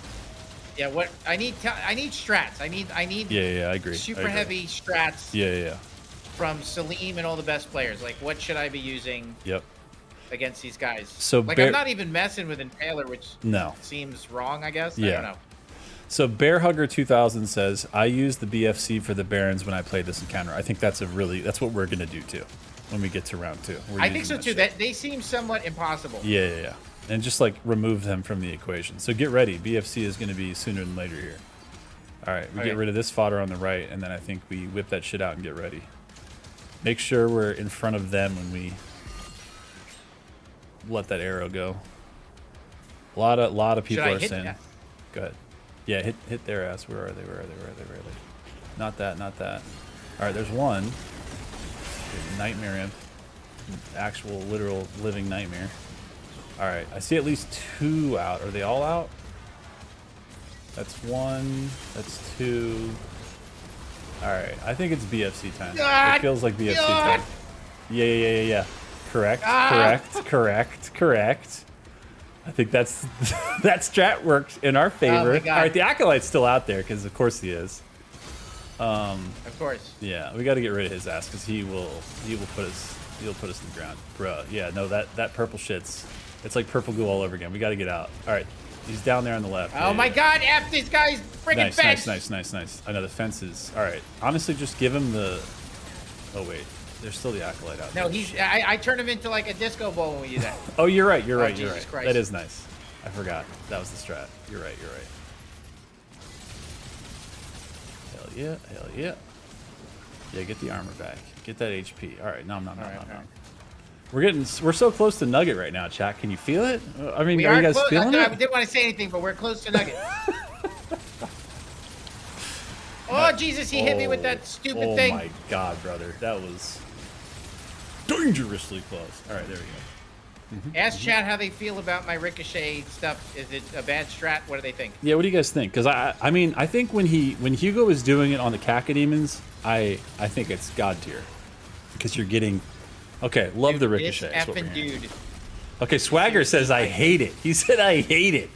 He doesn't like it? I feel like... Okay, round 2. All right. We got to round 3. We got the Nugget. Pause.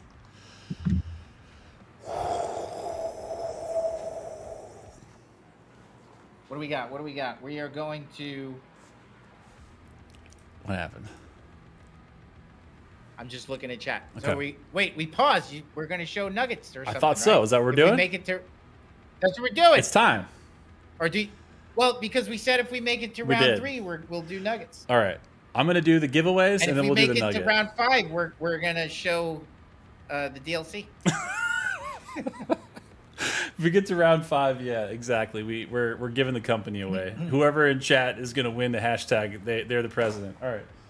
You're in the next giveaway is you're the president. Next game, you make the decision. All right, let's see here. Okay, next giveaway is, where are we at? We did those. Okay, so we did the coin, we did the key ring, we did 2 t-shirts, which were 4, 2 of each. All right, we have 3 of this in quantity. I actually have them all here. This is going to be hashtag. Wait, let me make sure CVH is ready. Wait. But we're not doing the nugget now. We're doing the nugget. We're doing the 'Cause giveaway I thought we first. said if we made it to round. We are. We're doing the nugget. Okay, We're doing the nugget. gotcha. We're definitely. I just want to get these out of the way because people need to send CVH the info so we know we're good. All right. We're ready. So we're doing the last 3 giveaways, but I have 3 in quantity of this. This is going to be hashtag Tubbs, TUBBZ, like you see hashtag right here, Tubbs. Okay, this is none other than Quack, ya boy. That's awesome. the Duck Slayer. He is in an actual. What do they call these? I feel like I'm doing ASMR. What kind of sounds am I making? This is what do we call it? This is like a soap dish. This is a soap dish that old guys like Hugo and I know because you used to have a bar of soap. You had to wash your whole body with a bar of soap. So I got 3 of these hashtags Tubbs. Okay, one of them for some reason doesn't have the wash tub thing, but they're going to be RNG when they go out. This one has a cool box. Though, That one's awesome. Yeah, that one's kind of sick. You see him in there. I like it's got a little mace right there. All right, so hashtag Tubbs. There's 3 of those. There's going to be 3 winners. The next up is... Okay. Hashtag Gear Store. All caps, one word. This is a sweet... I'm not going to open it up because I'll never fold it up again, but this is the wall banner of the key art from Dark Ages. This thing is big and beautiful, and you can put it in your space anywhere you like. This is exactly how it comes when you buy it from the Gear Store, so it's hashtag Gear Store. There's only one of these. We're giving that away. That's awesome. And last but not least, for all the people that like to make all these encounters and drive us absolutely nuts in the best way, hashtag puzzle for this 1,000-piece puzzle of Dark Ages. Which is always interesting because every time I look at a key art, I'm like, it's pretty good. It has enough variety. Because, dude, legitimately, before I worked here, I had the 2016 puzzle. The whole fucking thing is red. It is impossible to do that puzzle. Every piece, you're like, I have no idea I don't know where anything goes in this puzzle. This one has enough variety where I think this is a fair puzzle. That's awesome. Hashtag puzzle. All right, we're pulling winners right now. So again, it was hashtag Tubbs, TUBBZ, hashtag Gear Store, no space, and hashtag puzzle. So when we're pulling, we're gonna do the nuggets and then we'll tell the winners. How about that? All right, so 4 nuggets. We all the way back in, I think it was like July or some shit. Wasn't that? Does that sound about right? Was when we showed the first ever DLC nugget on this stream. Hugo, does that sound about right? Yeah. And that nugget was none other than this beautiful piece of art. It was, yes. Yeah. So Gavin, let's screw up his last name, but it's made by Gavin, and he is an incredible artist. yes, beautiful piece of art. And I saw lore videos. I saw Reddit threads. Gavin Manners. Thank you. That's perfect. A man with Gavin with good manners. I'm not gonna lie, I was about to say Gavin Newsom, and I'm like, don't say that because that's not his that name. ain't it. Please no. All right. Any setup you want other than looking at this beauty to drop the next nugget we're about to drop here? We have a parsing it out bit by bit, guys. Thank you so much for your patience. We'd love to give you everything right now, but you know how this works. Yes. The great people at Bethesda and Microsoft allowed Josh and I to share little bits of inside information with you, and we love doing it. And we figure we would select things that you, the hardcore fans, the lore gods, the people who love all this stuff, would love seeing more. We try to select content that we feel like is good for you. Yeah. So that would be the preamble for what Beautiful. you're about to see. All right. Beaver nugget of the 1-year anniversary stream is one new piece of concept art from Dark Ages. That looks a little something like this. Look at that.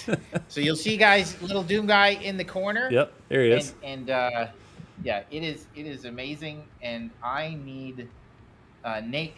The artist's name is Nate, but I need Nate's last name. Nate's last name. And I think Nathan Elmer. There. Yes, Thank you. Okay. You're right. So yeah, we call him Nate, but and I don't sit in the pit with him like the concept guy. So Yeah. Beautiful piece of concept art. Look at that, guys. What do you think? Pretty cool, right? And you're gonna explore that whole environment. The name of the level is called Osius. and we just call it internally Bone Hell. A whole new biome inside of the Hell universe, the Hell Sphere, and it's extremely badass. The artwork that we've done, the kits that they have made for this, obviously taking an homage. It's an homage to Beksinski, the famous artist, and Nathan Elmer and Emerson's whole concept team. I believe Nathan was focused on this, so at least he obviously did this piece of concept art. But everybody on the team contributed, and it's really just a beautiful world that's been explored. First conceptually, and then off to Ryan Watkins and Robert Hodries. Ryan is the head of our environment art, and Robert Hodries is one of our prop modeling leads.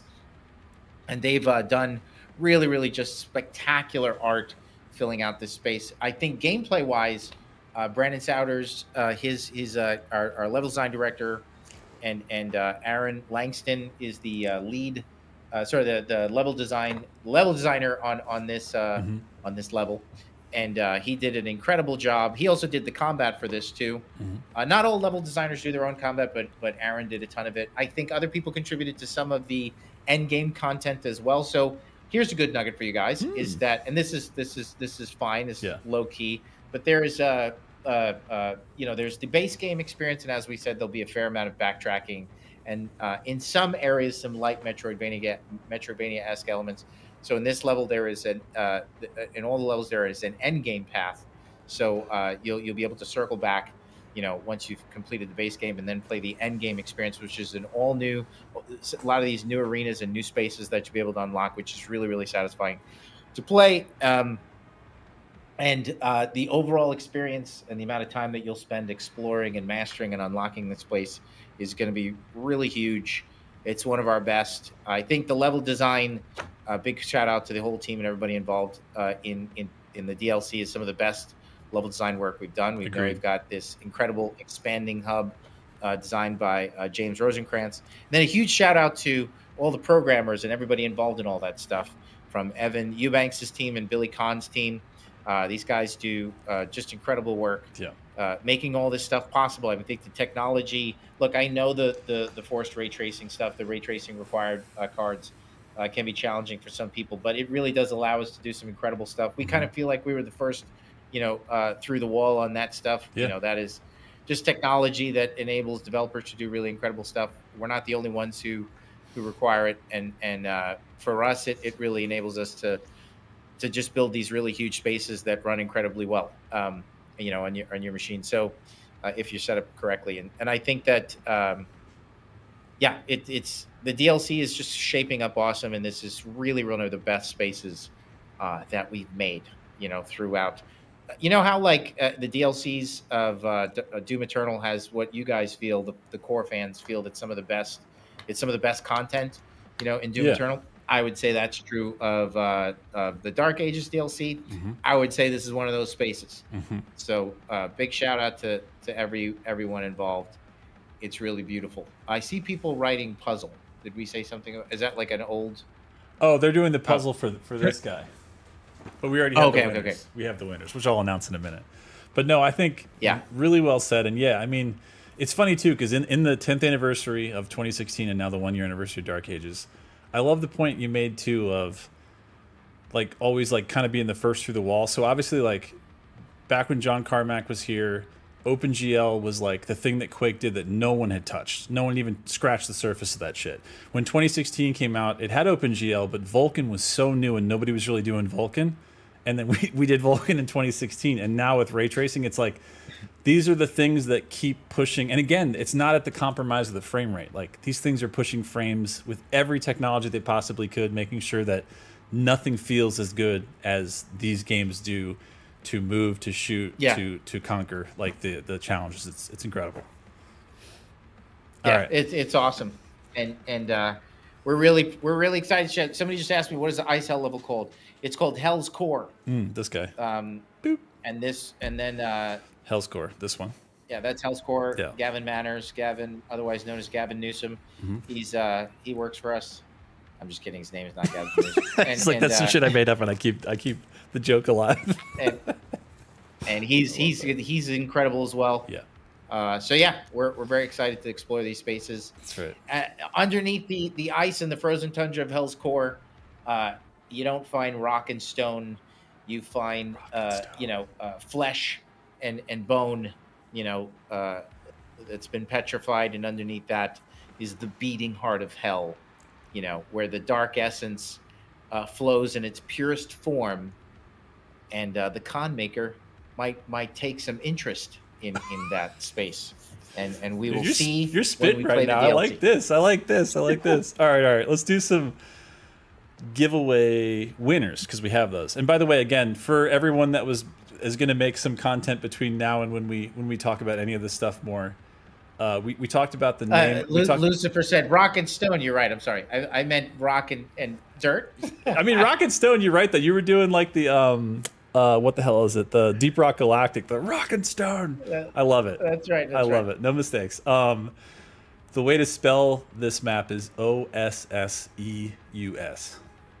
OSSEUS. Just because people are going to be like, how the hell do you? All right. Winners for the prizes are as follows. Let me switch back here. All right, here we go. So the three tubs winners. Everybody's saying rock and stone. I was riffing. I didn't know what I was saying. Dude, rock and stone all day long. I love that game. All right, the tubs winners, the three winners are Resistor with the 0, TL Esquire, and Danny Carvalho says rocks and stones are different. There you go. Yeah. God damn it. There's a geologist in chat. That's what we needed. We're not mathematologists. And last winner for the tubs is Mary Lena, TL Esquire, and Resistor. You're all gonna win these tubs. So keep your whispers open. Send us your info, and we will make sure we send these out soon. The winner of this sweet Gear Store exclusive wall banner, which is the key art from Dark Ages, is none other than Shady JMA 1989. You are the winner. Congratulations. And last but certainly not least, a way easier puzzle than Doom 2016's puzzle, which drove me crazy, is KTB 919. You are the winner. Congratulations. All right. So we'll get back to the gameplay. I think. Congrats, you guys. Yeah, congrats. We'll get back to the gameplay and give it one more go. And then we do have one more nugget. Again, it's not Doom. How do I put this? It's not Dark Ages related. It's not DLC related. But it's very cool, and I'm very excited about it. So cool. All right, let's get back. Let's get back to it. You ready? All right, we were doing good too. Yeah, we were doing good. I feel like we got the strats now. All right, we're on round 3. Round 3. Here we go. Round 3 Nightmare.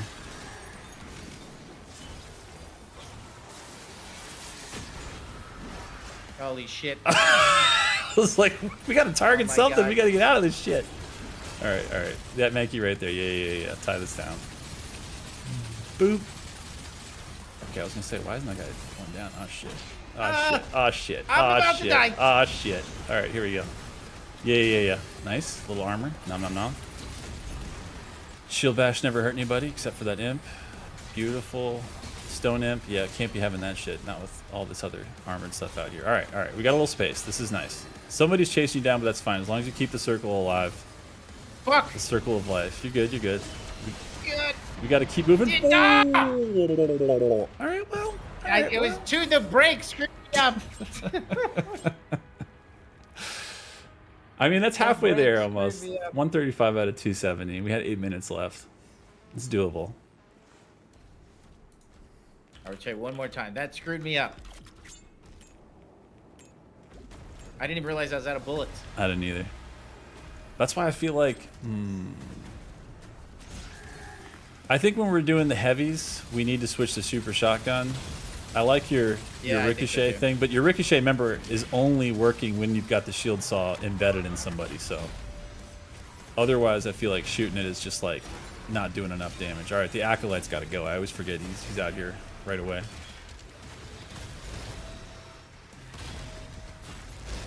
I do like taking down the Tyrants, too, though, because the hit scan on them is brutal. And the stand and fight feels better on them than it does on anybody. It feels so good. Boop. Nice. All right. Acolyte. All right. Oh, wait. You still got a little more. It's Tyrant. I forgot. Did you guys ever animate where like the cyber demon just like flapped his wings a little bit and like got like 1 inch off the ground, or did that never happen? Did you ever use those wings? Yeah, I want to see it. Actually, in the DLC, he is. We have an updated attack where he flaps his wings, Yeah, and it knocks you back. Yeah, yeah. That was a little wrinkle we added to him. that's That sick. is in the in the DLC now. That's sick as hell. They're like, and if you tap your shoes 2 times, you actually teleport you all the way back home.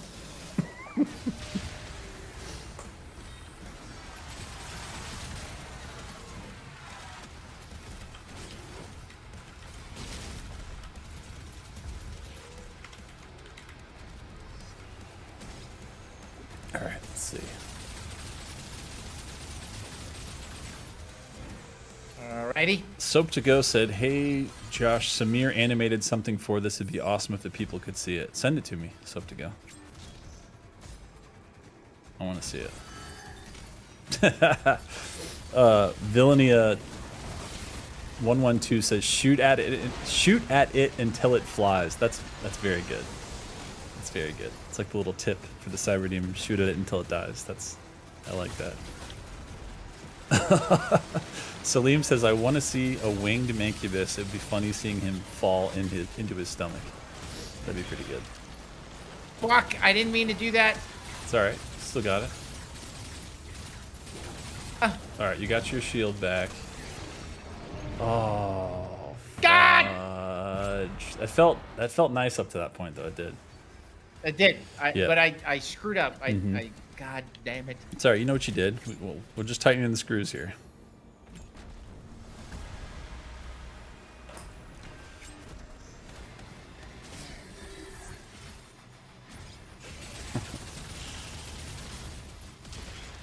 All right, so Kat the Hillian, who's always a good source of info on here, says, "Charged shield bash plus super shotgun deletes the acolytes." By the way, so when we see those, charged shield bash into him, super shotgun. Yeah, I like it. I agree. Good tip. Yeah.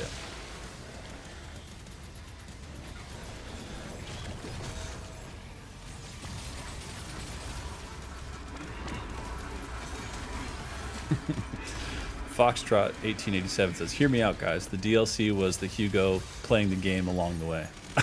I like that. Exactly. It's like the friends we made along the way here in chat.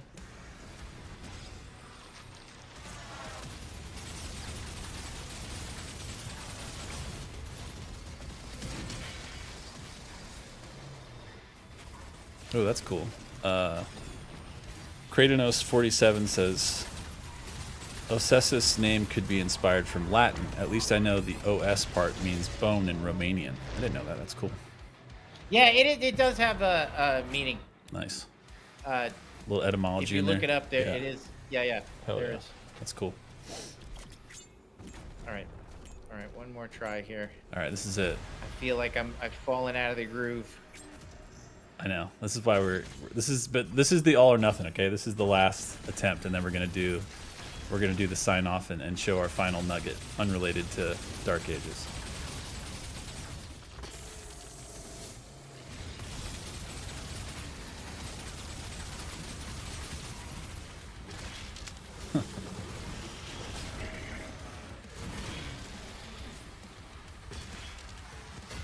All right, we're getting some good cheering in chat. Combo Panda says, "You can do this."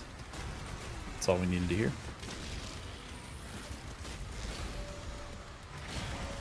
Daniel 619 says, "Doom the Dark Ages is the best in the series." Dude! Right when we die. What the hell was that? All right, that didn't Right, count. I That did didn't one count. more. That didn't That count. was That didn't count. That didn't count. We all That know was that. bullshit. Yeah, that was actual bullshit. That was actual total bullshit. And then it didn't happen. Team of writers.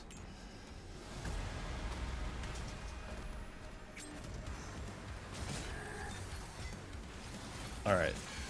Chubbies says, "Be in the fun zone." All right. That's right. Clank R says they were rigged acolytes. I agree.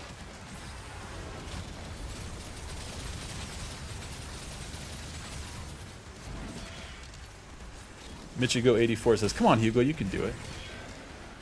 Foxtrot says, "Are you winning, Hugo?" You know he's winning. That's what you're here to witness.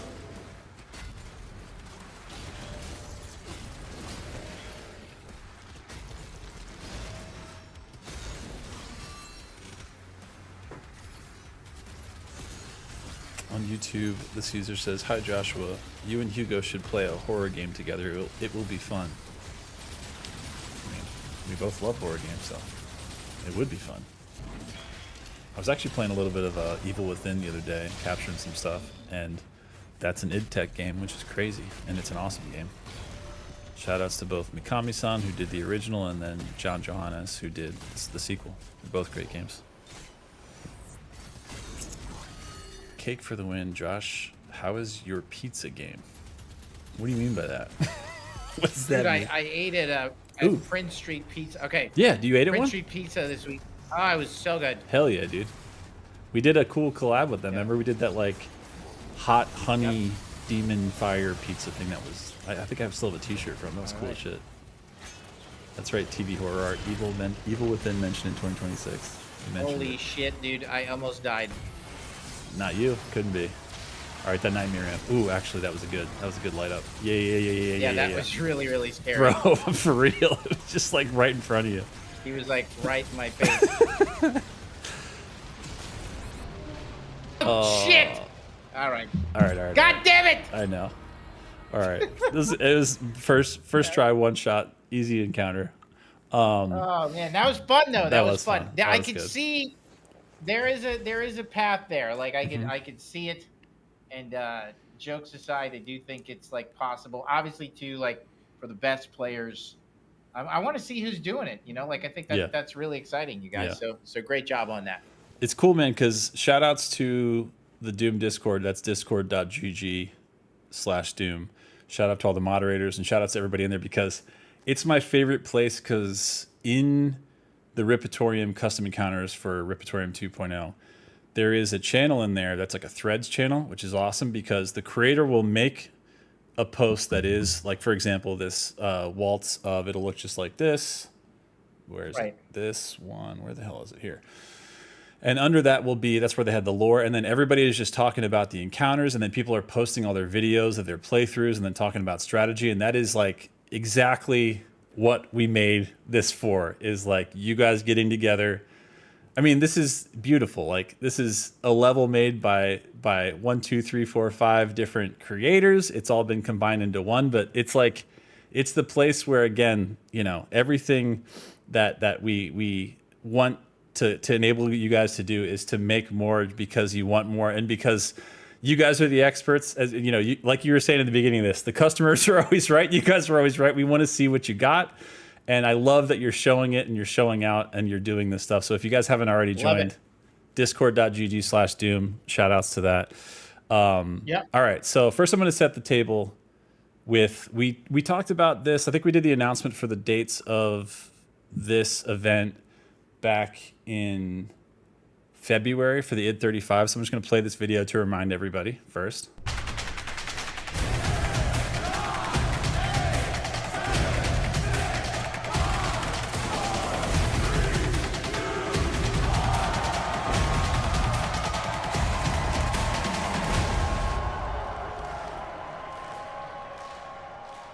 All right, so pretty awesome. As we established, August 6th through 9th is QuakeCon.